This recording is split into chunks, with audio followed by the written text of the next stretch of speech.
episode number 108 with Fritz Barnes.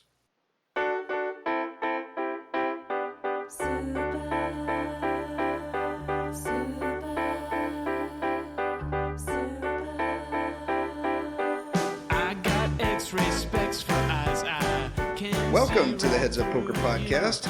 This is Steve Barton, and thank you for tuning in. Thank you for sharing. Thank you for your reviews. We're getting more reviews every week, and it's because of you guys that I do this, that I get up here and spit in front of the mic every week. And this week, we have Fritz Barnes. Welcome, Fritz. Thanks for coming on. Thanks very much. I'm looking forward to it. Good. So you're out on the East Coast, right? Yes, I am. We live in North Carolina, like halfway between Charlotte and Raleigh.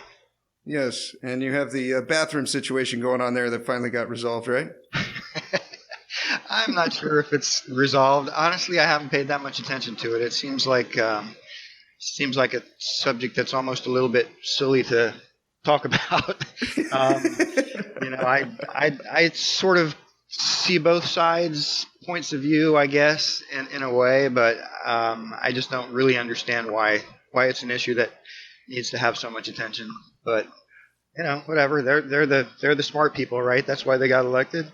Yes, I'm kidding. Yes, depending on what gender they identify. 75% of our listeners are American, and the other 25% are in the other parts of the world. And I would be curious if the 25% that are in the UK and Australia and random places like Somalia have any idea what we're talking about when we talk about the bathroom situation in North Carolina. So if you guys have an idea, send me an email at headsuppokerpodcast@gmail.com. I would love to know if Scotland cares about this or not. I think that would be interesting.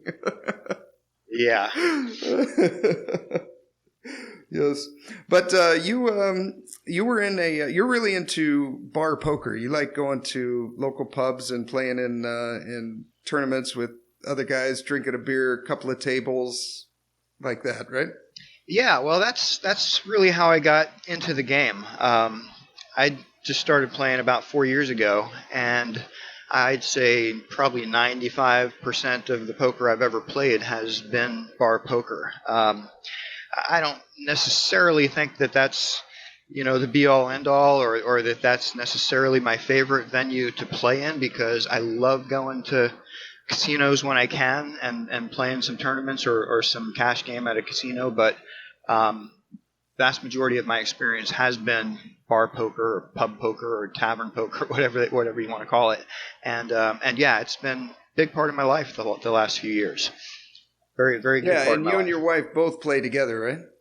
We do. Her name's Jamie. She's awesome. We really learned the game together. We picked it up at the same time, and I read the books, and she asks me questions, and I try to teach her and what I can, and obviously always from a position of, hey, I don't really know. I'm kind of learning as I go too, but yeah, we've had a lot of fun with it. We've made lots of good friends through playing bar poker, both up in Pennsylvania, where we lived until about a year ago, and also down here in North Carolina. Just lots of good friends in both places.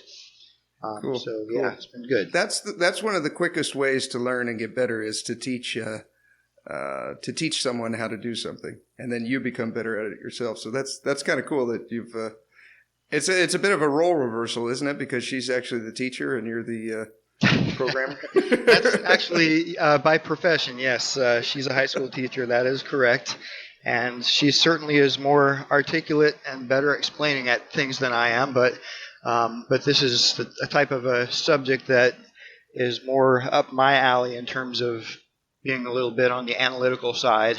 So it's more up my alley to try to figure it out and tell her what I think I understand, which is, interesting.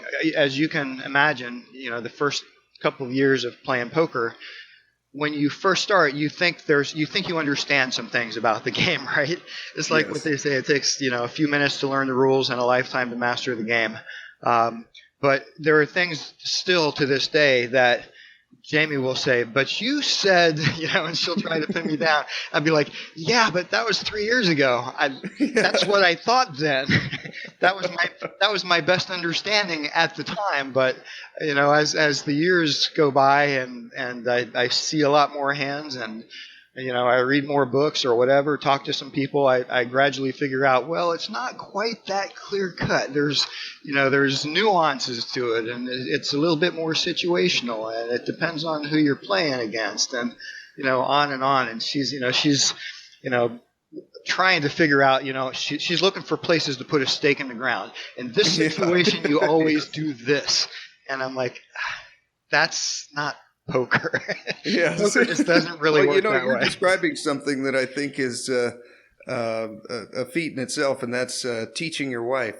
Because I'm a newlywed. We've been married about 2 years, and I've yet to perfect that skill. Well, no, I certainly I'm trying to teach my wife something. I'm usually greeted with walls and resistance and legions of guys with spikes saying, no, I don't want to listen to my husband tell me this. But if this other person tells me, I will listen right away.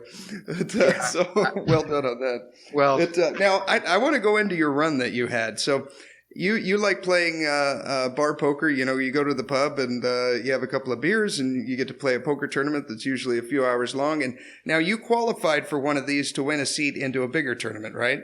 Yes, I did. And then you qualified from there to another one? Yes, it was a two-step process in this particular case. And so there's an organization called Bar Poker Open, which was formed about 3 years ago by two different Bar Poker League owners who were friends with one another and decided they wanted to collaborate and try to put something together that would be bigger than what any individual bar league could do. And so they came up with this concept of the Bar Poker Open. And basically what it is, I think they have about 30 different leagues across the country now that are affiliated under this umbrella. And the way it works is that when you go out and play on the weekly events, every Monday at this bar, every Tuesday at this one, or whatever it may be, if you're playing in a game that is Bar Poker Open sanctioned, that means that the top three finishers in that game are going to win tokens. And a token basically is a seat to play in an online tournament, which is the second step. I think have some terminology that they use for what each of these is, but the online event is every weekend. It's an online. They have 350 people that play from across the country, and every weekend they give away 15 seats into a national championship tournament, which is at this point is happening 2 times a year. Once at Borgata in Atlantic City in December, once in Las Vegas in June. And in addition to giving away 15 seats, actually the number of seats they give away depends on how many people play. It's some percentage, but it's something like that. But also the first place finisher wins a travel package. So through playing online back in 2015, I had won a seat to play in the Bar Poker Open at Borgata last December. Not last December, December 2015.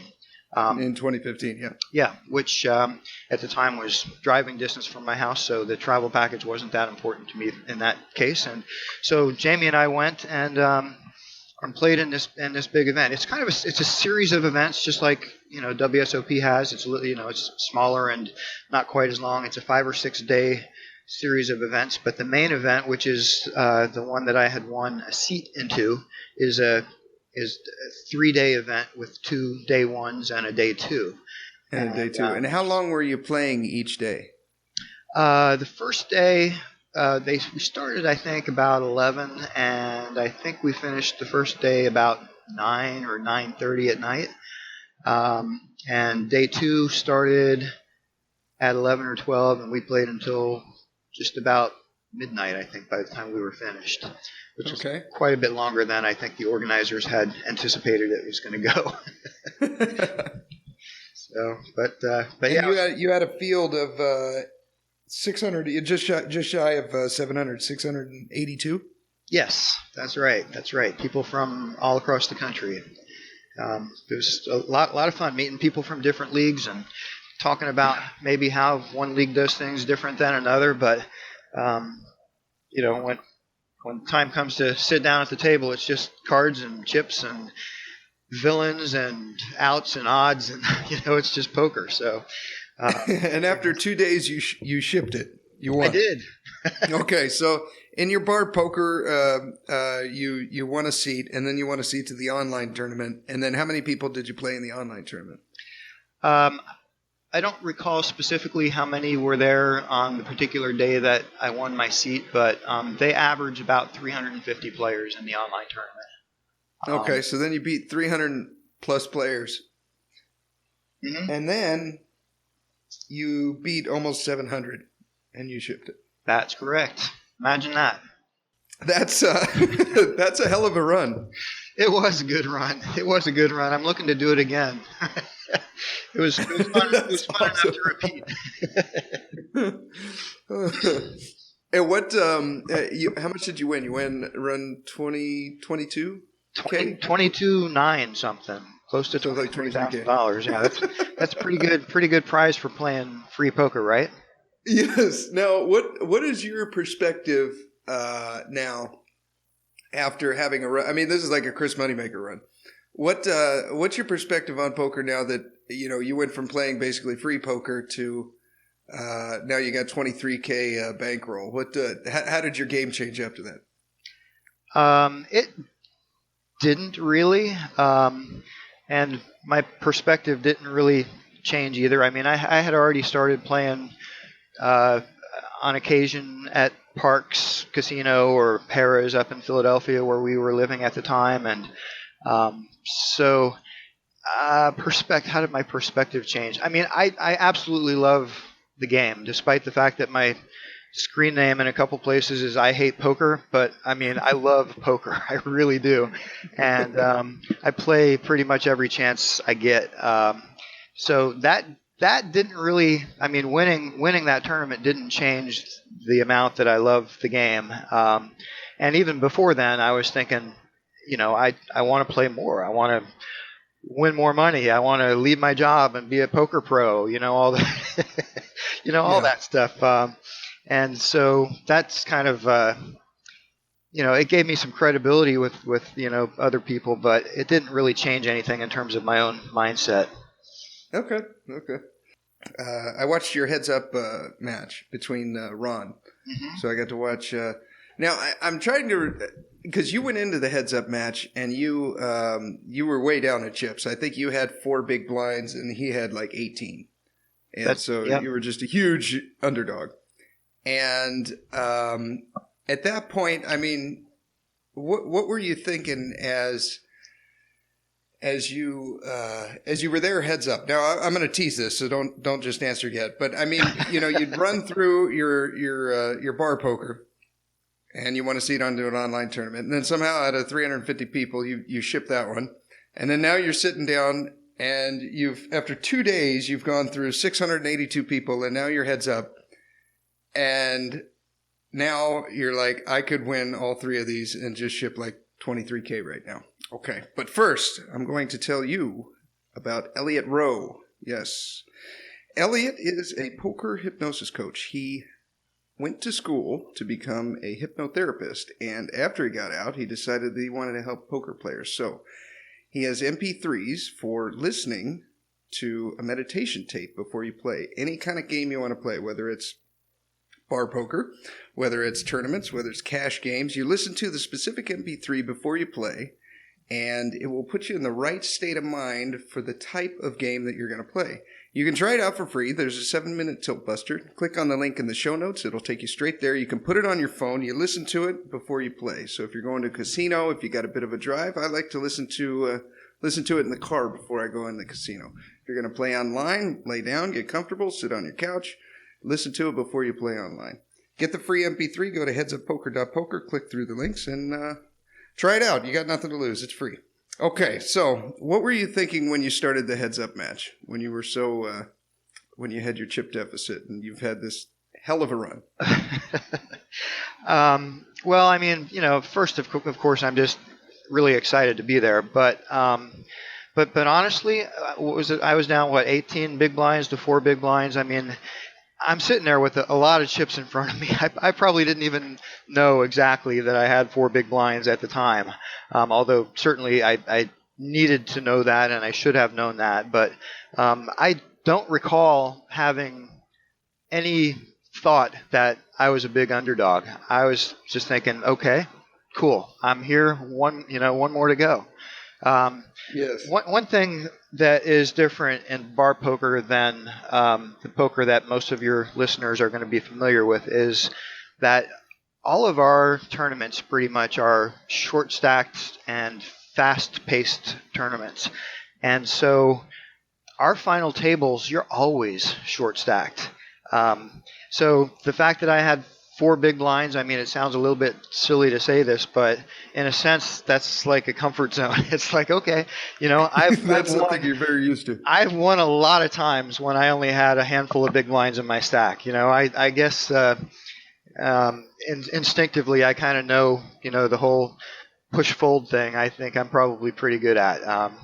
You might disagree having just watched my heads up from a year ago, but at least, in the bar poker context and knowing how these people play, I feel really comfortable working a short stack against those players. And so I didn't feel like I was really an underdog. I mean, I certainly was aware that I had fewer chips, but I didn't go into that thinking, oh man, this, I got a long way to go. Not at all. Yeah. There was none of that. It was just, okay, let's do it. Give me just some cards. Happy to be here. Play. I've already got 13 grand locked up. Let's try to get another 10. Yeah, you know what? And that is such a bizarre thought because, and I tried not to sit there and think about it, and I really didn't sit there and think about it. But in hindsight, like, I'm playing cards for $10,000.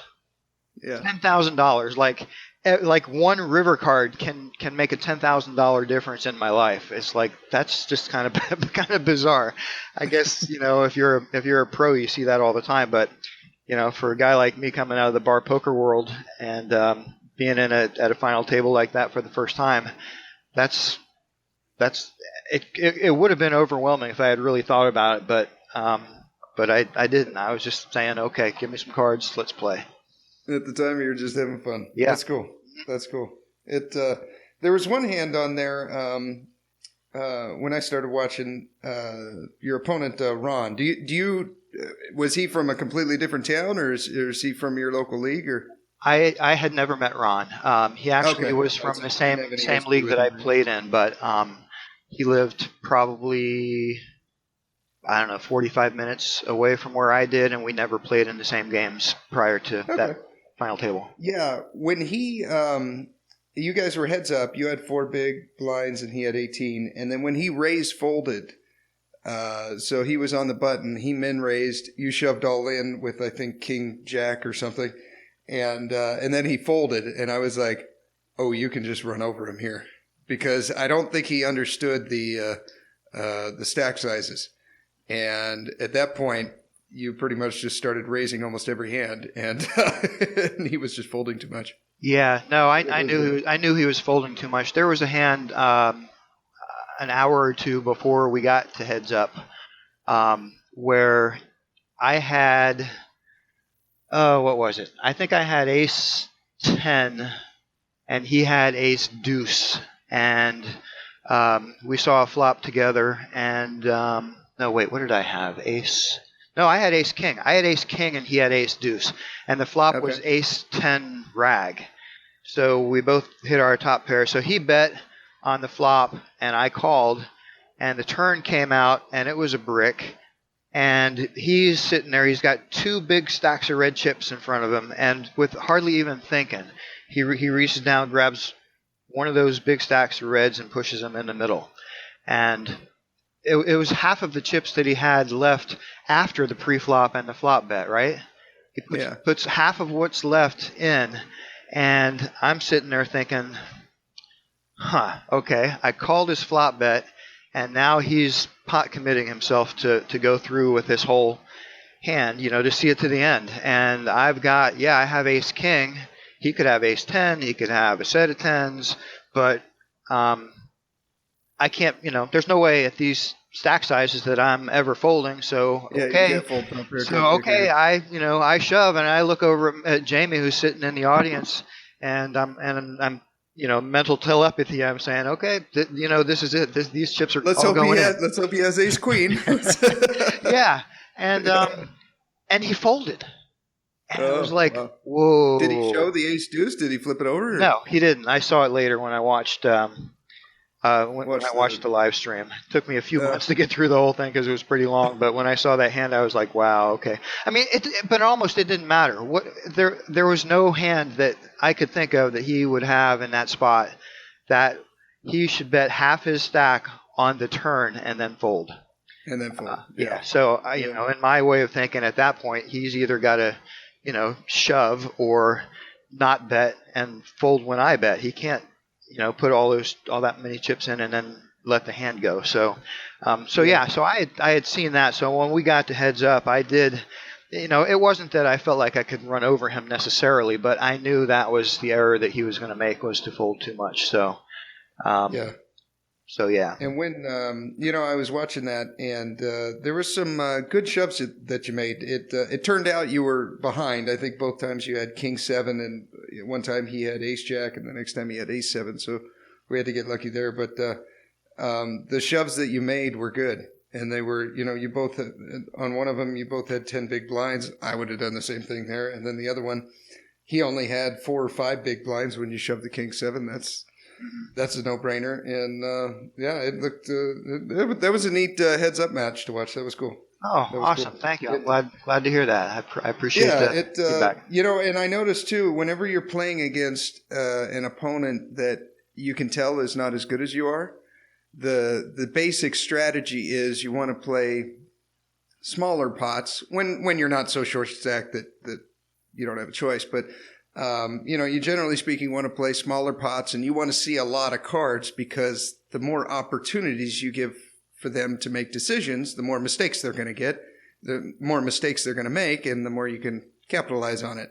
And on the contrary, if you're playing against Phil Ivey, you don't want to give him a lot of decisions because he's going to make them better than you. So you want to play big pots by, shoving all in when you've got like 20 big blinds and things like that, so that he has as few decisions to make as possible. Right. And you pretty much did that against Ron. So well done, man. That's an awesome run. That's pretty cool. Thank you very much. I appreciate that a lot. Yeah. And you like bar poker so much that you even started a bar poker news site, right? Yeah, I did. It's actually just kind of in its infancy, and it's really not even completely launched yet, but it's something I put together. I don't know if it was the end of November, the beginning of December, I guess, and haven't really put much time into it since then, although I certainly intend to. You put this together just like 2 months ago? Yeah. Wow. Okay, well, if you go to my website, I've had it for a couple of years, and this is pretty impressive, man. If you could do this in a couple of months. Oh, thank you. Yeah. Well, I mean, I'm a web guy. That's really primarily what I do right now at this point. So, I've got some skills there. Okay. So yeah. I mean, it was kind of a recognition to me that the bar poker community is underrepresented in the poker media. That's what I think, at least. And it's not, I won this big tournament and I didn't get enough attention. I mean, I don't really care that much about that. It's really just, in general, you just don't see that much or hear that much about bar poker. I mean, I follow like a lot of people in the Twitter world on Twitter and Facebook, and I look at pokernews.com all the time and some of the other sites as well. And there's just not much out there about bar poker. You go Google it, you'll find articles that were written like in 2007. And, to me, I just think it's a more important part of the poker world than what it's, given credit for. In fact, the reason that you invited me on this podcast, as you know, is that I had sent you a message on Twitter asking you, tell me what you think of when you hear about bar poker. And I sent that to a number of people looking for responses from people who are, serious poker people out there, right?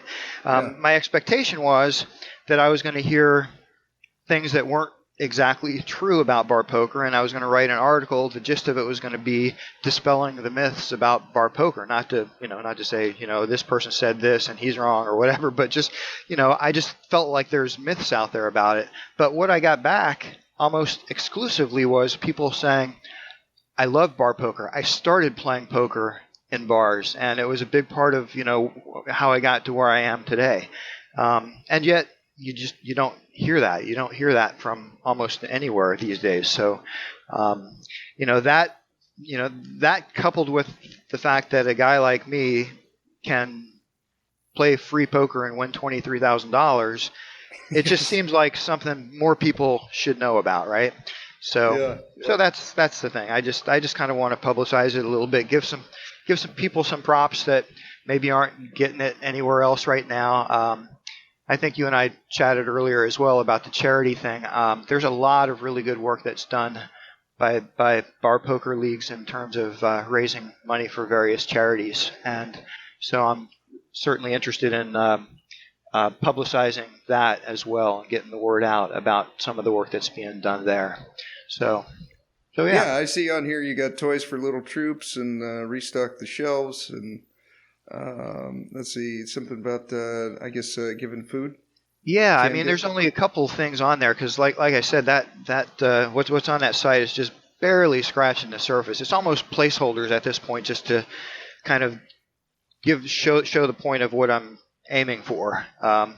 But there's so much more than that. I mean, my own poker league that I'm playing with here in North Carolina, Contenders Poker, has 4 different charity events up in the next 6 weeks. I mean, we just do charity events all the time, and I know other leagues do the same. So just want to get that word out. And when I was watching the final table, they had the commentary.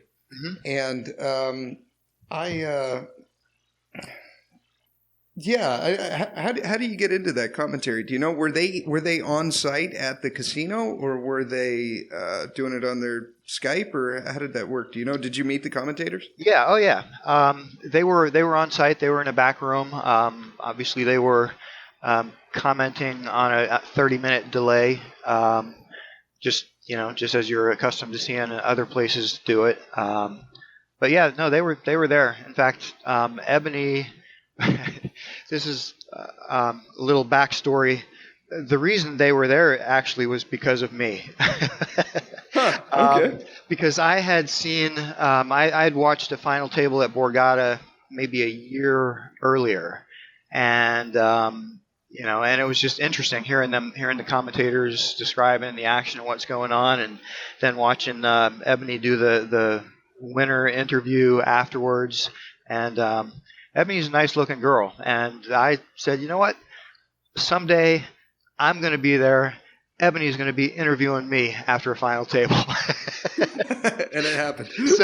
So when they first announced this whole bar poker thing before the first event, I said to the owner of the league, River Chasers, up in Pennsylvania, where I have played most of my bar poker.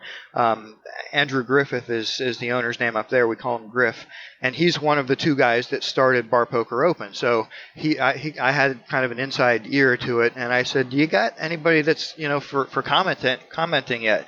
And he said, "No, we're looking." And I said, "Well, I sort of know somebody," and I didn't really, but I went on her.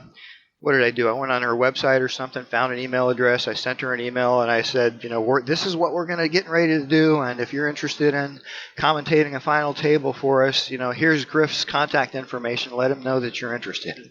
So she did, and then she brought the other guy along with her because they're good friends, and that's how they ended up being there. Okay. I was listening to that. I had a feeling that she was pretty good looking because when I was listening, when she was there, whoever was with her was acting one way. And then when the director came in and sat down, all of a sudden now he started talking really good strategy. And I was like, He's not distracted anymore. Okay, she must have been pretty cute.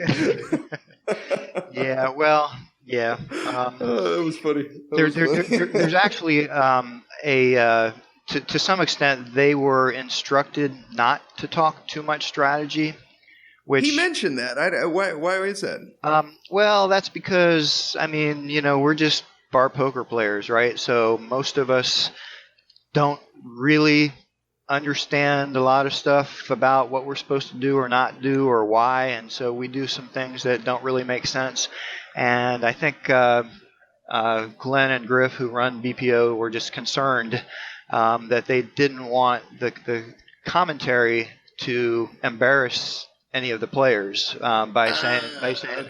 "Oh man, well, no, dude, you can't do that, tactful. man. That's crazy. That you've got to make that call. You need to know that, or whatever." I don't know. I mean, that was their concern. So they had given those instructions to the commentators to try to go light on the actual poker commentary and really just kind of emphasize the camaraderie, the excitement, the momentum that the bar poker community was having, and how much fun it was, and and on, which is pretty much what they did. Okay. So okay. Yeah. Well, I think there's a way to do it too. You can kind of be tactful and interesting and tell funny stories or whatever. But that was cool. It was neat to watch. That was pretty cool. Yeah, I'm glad. But yeah, did you have any hands from that tournament that you can think of? Yeah, I do actually. There was let me see here. I got some notes on it. Let me bring this up and make sure I do this right. One interesting hand from actually this isn't the hand I want to talk about, but just as a little bit of a background, the very first hand of final table. I came in with 15 big blinds, and there were 4 of us that had 15 big blinds, and then there was one shorter stack, and everybody else had more than we did. But I got the button when they dealt for button, and it was folded to me on the button. I looked down at pocket 3s, put in a standard raise. I get a call from the big blind who has ace jack. I think it was ace jack, and flop comes out like ace 10-3. So I flop a set, he flops top pair, good kicker, and he doubles me up. So I went right there from 15 big blinds to I guess probably 31 or 32 with antes and everything else that was in the pot. And that's a good first hand. That's a really good first hand. So if there were any nerves, and oddly enough, I really didn't feel like I had any nerves, but that certainly made me feel very comfortable for the next 5 hours that was coming. But as a result of winning that hand, I actually was chip leader. The guy on my left was Ryan Chua, who is a very good player, absolutely a better player than I am. I'm sure he was better than I was then, and I think he's worked really hard on his game since then, and I think right now he's way better than I am. But he had actually won the first Bar Poker Open, and this event that we're discussing is the second one. So he's the defending champion. He came back and fought through that same field of 680 players, whatever it was, to make it to his second consecutive final table, and came into the final table as the chip leader, sitting on my immediate left. So when I doubled up, I became chip leader. That's not where you want him. Well, no, it's not. But so we're the two big stacks at the table. So conventional wisdom, of course, is we don't really want to be beating up on each other. We want to be, eliminating the other players. And I'm chuckling because of where this is going. So let me tell you about the hand with Ryan and me. Ryan was under the gun, and I was big blind in this hand. Okay.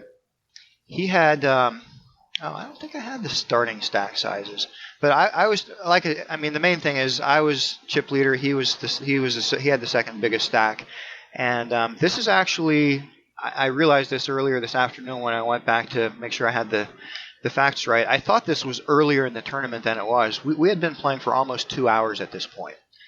Okay. So So Ryan raises with he puts a 2.5x raise in from under the gun. It gets folded around to me in the big blind.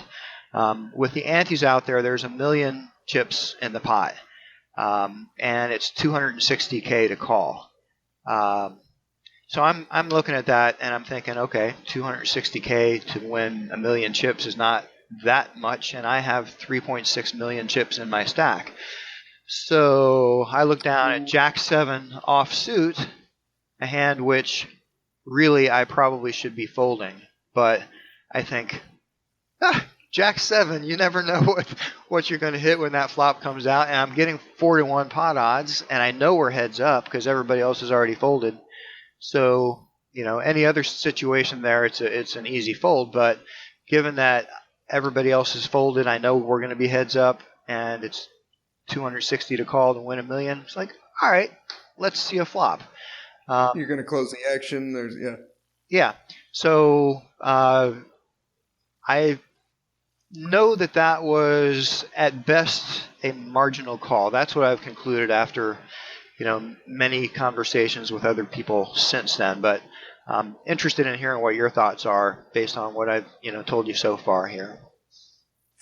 Well, a lot of it's going to depend on the stack sizes and how many chips you have behind. So if you two are the biggest stacks at the table, and everyone's getting paid at this point, right? I mean, they started paying down at 72 or something, right? Correct. So, actually, yeah, everyone that made day 2 was in the money. That's the way they did it. So, okay. But yeah, so we were all in the money. Absolutely, yeah. Okay. Yeah, and so if there's like 1 million in the pot, do you remember what your stack size was and what his was? I had 3.6 million, and he had just a skosh less than that. He had about 3 million. Okay, yeah. With something like this, with a hand like Jack 7 off, it's tough to get a good flop. You're gonna, if you flop a jack, you have a bad kicker. If you flop a 7, you don't have a great kicker, and usually it's not the highest one on the board. Yep. It's not real connected. You have an 8, 9, 10 in order to get a straight, or you're gonna have to have a 4-card straight. If it was suited, you might be able to argue a little bit, but I think you kind of already said it in that you're both the big stacks at the table to kind of ladder up and go up a spot at this point when you have, almost 700 people in the tournament. Moving up one spot at the final table is significant. And I would, personally, if it were me, I would err on the side of caution and, at a final table like this, and I would dump it, and I would try to, with my guy on the left, try to pick apart the small stacks, and maybe not necessarily small stacks as much as the medium stacks. They're the ones that do not want to bust before the small stacks. Right. They want to kind of stick around. So I kind of like, if I find myself at a final table with a chip lead, I try to pick apart the medium-sized stacks. Don't bother with the big stacks unless I got a real hand. And with the short stacks, I'm only raising them if I've got like an ace or some kind of value hand that I'm pretty sure that if they call, I got them beat. Mm-hmm. Yep. But generally speaking, that's what I would do with the J7 off there. But you're right, it is marginal, and we make the call. Mm-hmm. And so we go to the flop. We probably, with 2.5 bigs and 2.5 bigs, we probably got 6 to 7 bigs now in the pot. And what's the flop? There's 1.2 million chips in the pot at that point, and the flop comes Jack 7 deuce. So that's pretty good flop for my hand. Okay. Yes. Pretty good flop. Yes. And the commentator is saying, how does he know? Everyone else is folding that hand. How does Fritzy know that he's going to smash the flop like that? Obviously, that's his kind of backhanded way of saying, he should have folded, but it worked out okay for him. But I'll take it. Yeah. I'll take it. So yeah, it was. There were 2 clubs on the flop, and I did not have a wait. Where's my Jack. I don't think I had a club. Jack of diamonds, 7 of spades. Yeah, I didn't have a club. There were 2 clubs on the flop, but obviously I'm feeling really good about my hand at that point. When a good player like Ryan raises under the gun, I'm thinking he's got a pretty strong range. So I'm thinking he's got at least 8s or 9s plus, or ace queen plus, something like that. I don't. So I guess in the poker parlance, you would say his range was capped on that flop. I mean, maybe it wasn't completely, because theoretically he could have had, I don't know, I guess he could have had pocket deuces, and and obviously if he has pocket deuces there, you're going broken. It's just a cooler. There's nothing. Yeah. Oh yeah. Yep. So so there wasn't a whole lot that I was afraid of there. So I really felt when the flop hit the board that I was way good. I'm like, okay. Our question now is, how do we get his whole stack? Exactly. Yeah. So I might not have even been thinking about getting this whole stack there. I might have just been knowing, okay, we're going to play a big pot, and I'm going to, I'm way ahead here, and I'm going to win a bunch of chips. This is going to be good. So this is cool. Yeah, this is cool. So, so of course he was pre-flop raiser, so I checked to the raiser, right? There's no reason to do anything different, especially when you smashed a flop like that. I mean, why bet out and scare somebody away? So I checked to him. He puts in a raise of not a raise. He puts out a small bet, actually, $350K, which is into 1.2 million. That's a really small bet. Yeah. Now, what were the blinds at this level? Should know this. I think it was it 200? Was it 100K, 200K? Does that sound right? Okay. To have a 1.2 million. Yeah, I think that's what it was. 100K, that would have mainly raised to 500. That sounds about right. Yeah, okay. I think that's what it was. Okay, so he bets real small. He bets like a quarter of the pot, a little bit more. Right. Okay. So obviously I'm not folding. It's just, do I raise here or do I call? And I've heard a lot of time. I'm sure there are more analytical ways to look at this and decide when do you play fast versus play it slow. But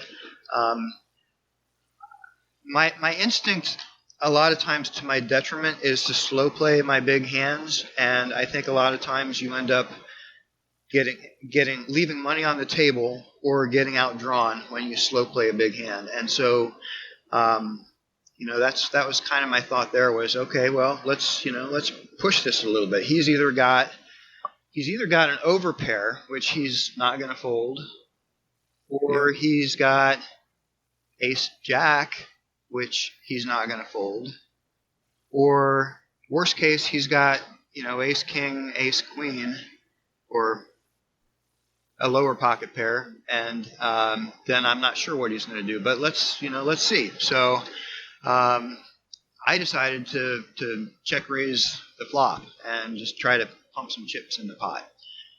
Okay. What are your thoughts there? Yeah, I like that. And I like it mostly because of your reasoning, because, you know him, you've played with him before, and he's a good player, and he's probably not raising under the gun light there. So, you're going to get value from some of his big hands. And the part I like about it is that you're putting him on a strong hand, and you're playing against that. And another thing, too, is a little added benefit here, too, is if he's got something like 10s or 9s, and when he sees 2 clubs out there, he may put you on some kind of flush draw. So he might think that, he's good there as well. Right. 10s or 9s would block some of your straight draws, because I think you're going to complete, if you're completing with Jack 7, then you're going to complete with 9-10. Or 8-9 for some gut shots and stuff. But, I like it. I'd do the same thing. Right. And also, if another club does come out, if he has clubs, it it hurts me, and if he doesn't have them, it kills my action. So that's another reason to play a hand fast. Yeah, so I bet, and I'm thinking, please call, right? And at that point, Yeah, you're wanting the chips to go in the pot. What did you raise to? Oh, I raised to 800K. He had made a small bet, and I made a relatively small raise. Okay. No, that's good sizing. I like it. Yeah, because I want him to call. I don't want to look too strong. I think it works. It worked for me. I don't recall exactly what my thought process was on the sizing. It was 2.5 times what his bet was. Looking at it now, I sort of think it should have been a little bit bigger, but that was the bet I made. And so he had to call 450K out of his 2.4 million remaining stack at that point. That's what he was looking at. And so, I make this bet hoping that I'm going to get a call. And he thinks about it for about 5 seconds and shoves. And then I'm like, oh, shit, that's not really what I think I wanted him to do. You didn't even think about that. You were just hoping for a call. Yeah. You're like, please don't fold. Please don't fold. And when he snap shoves, I'm like, okay, let me sit back and think about this a little bit. Like, why would he do that? Yeah. Obviously part of you is like, it's like you're kind of juiced. It's like, yeah, all these chips are going in. I got top 2 on this board, and all these chips are going in. I'm going to win a big pot. But then it's like, wait a minute. I just check raised him on this board. He's a solid, smart player, and he shoved over my check raise. So what does he have that he's playing that way, and what does he think I have that he's ahead of? So obviously I don't have the nuts here.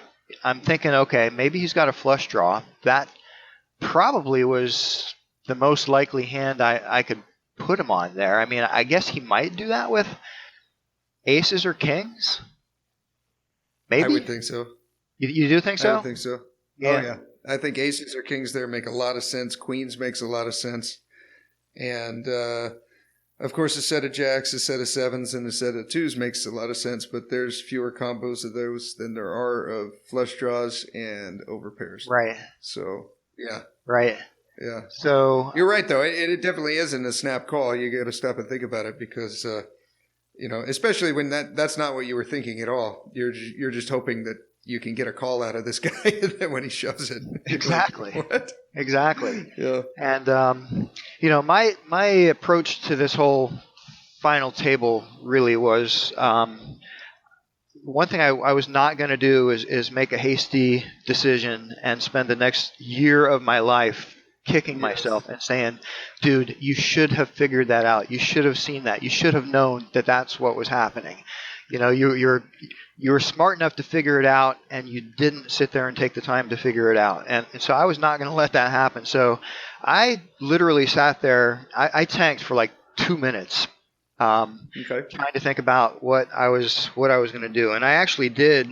I said to Ryan, like fairly early in my tank, I said, I'm pretty sure I'm good here, and I'm pretty sure I'm calling. I just have to think this through, because I didn't want to slow roll the guy, and that was actually one of the comments from Joe Ingram, who was commentating the final table, was oh, Fritz, you're slow rolling this poor guy. Come on, call. You got top 2.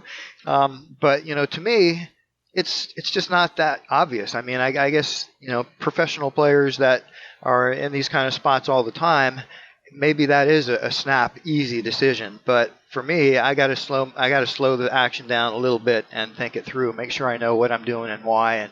And the biggest question was, what is he putting me on when he shoves in this spot? Because I got to figure out in my head what he's putting me on that he's ahead of, that he's going to risk, the second biggest stack at the table with a 4-bet shove. He bet. I raised a 3-bet shove, right?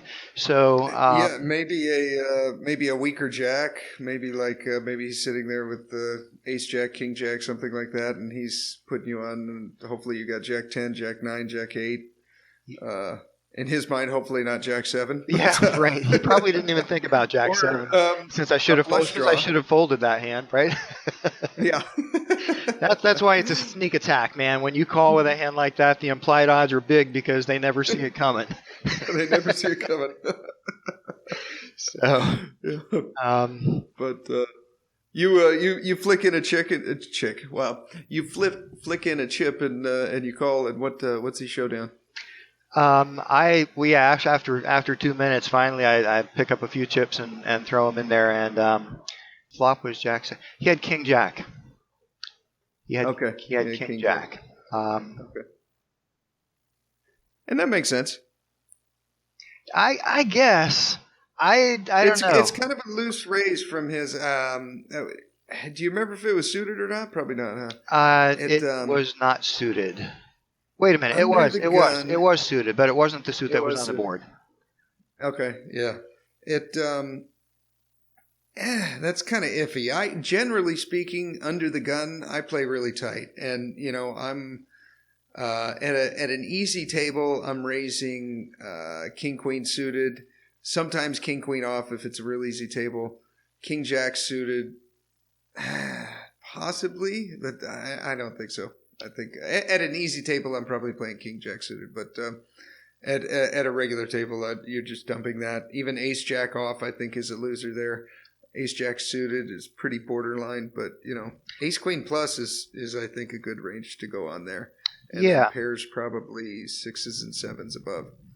But mix in, if you're playing with a lot of people that you play in all the time, you can mix in some things like jack 10 suiteds and like that. Very rarely, maybe that's what he was doing here with this, but I think that could be. Yeah, that's kind of loose. Yeah. But then when he hits this flop, I don't know that he's really going to get away from it. The thing though, when he shoves there,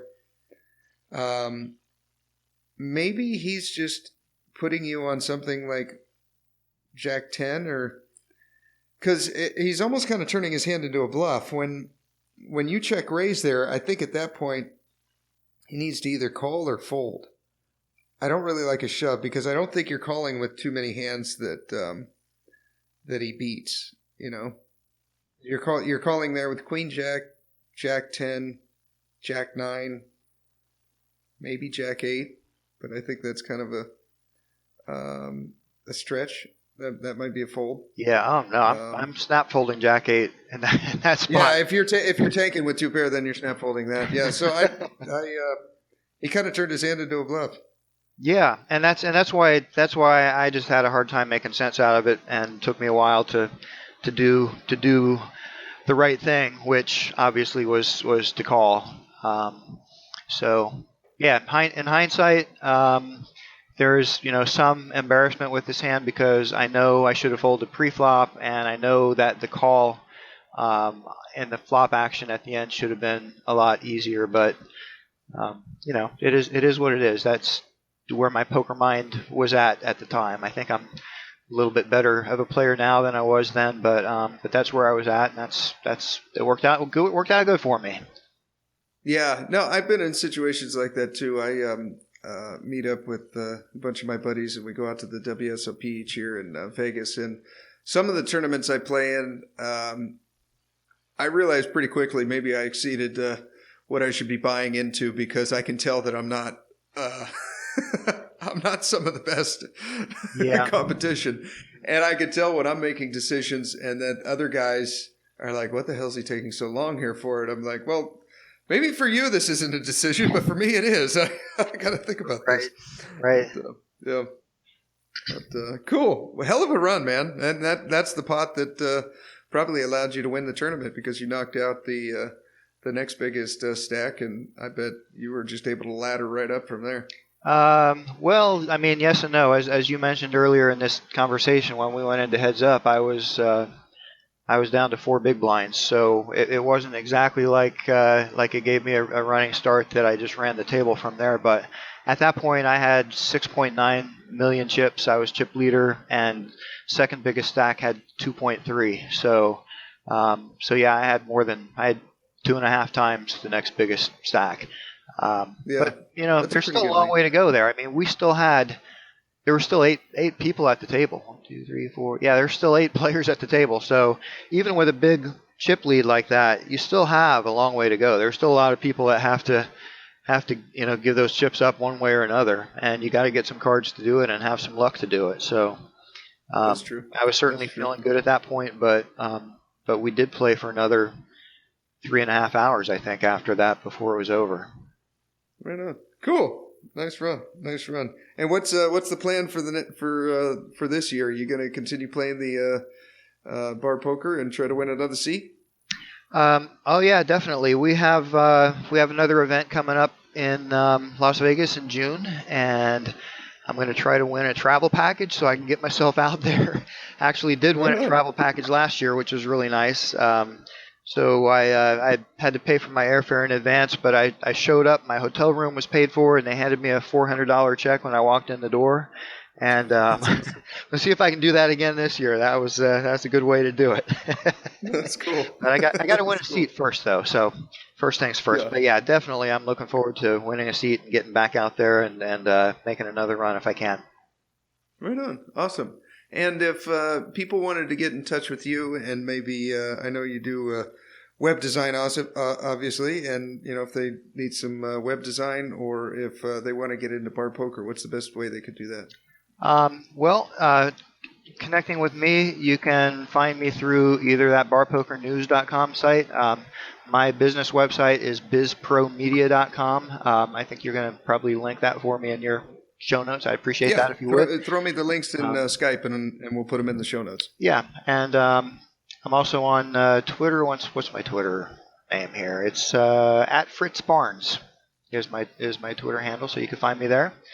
And love to. If anybody needs anything website related, if you got a site that's slow, or you need a new site, you have a site that's old, a site that's not mobile responsive, anything, let me know. I can take care of that for you. Awesome. Well, thank you for coming on, Fritz. This was a lot of fun. It was a lot of fun. It was my pleasure. Thanks so much for having me. You're welcome. And thank you for tuning in. It's possible for you to live your dream. It's necessary that you associate with winners, that you work your system, that you are relentless, that you never give up. It's you. You've got to take personal responsibility to make it happen.